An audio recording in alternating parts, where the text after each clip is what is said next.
The National Aeronautics and Space Administration, aka NASA. In 1957, NASA and the Soviet Union were in a frenzy called the space race. The United States' first goal was to get a rocket to orbit the Earth.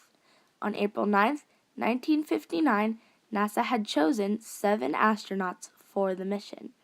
John Glenn, one of the astronauts, quickly became famous. But to get these men to orbit around the Earth would not be easy. It would require a team of math experts to crunch all of the numbers.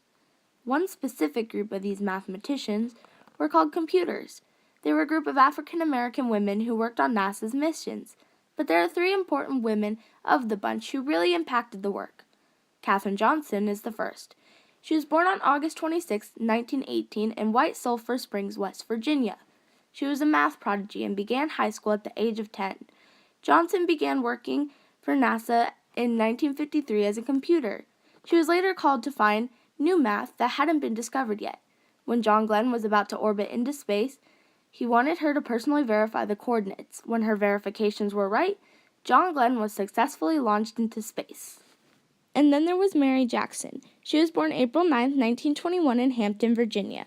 She started working at NASA in 1951. She was suggested to enter into a training program that would allow her to become an engineer. Since Virginia schools were still segregated, she had to obtain special permission to take classes with white students. In 1958, she became the first African American engineer to work at NASA. And lastly is Dorothy Vaughan. She was born on September 20th, 1910 in Kansas City, Missouri. She started working as a computer in 1943. In 1949, she became the first African American supervisor. In 1958, her and several other computers joined the Analysis and Computation Division. These 3 women, along with many others, helped the U.S. to win the space race.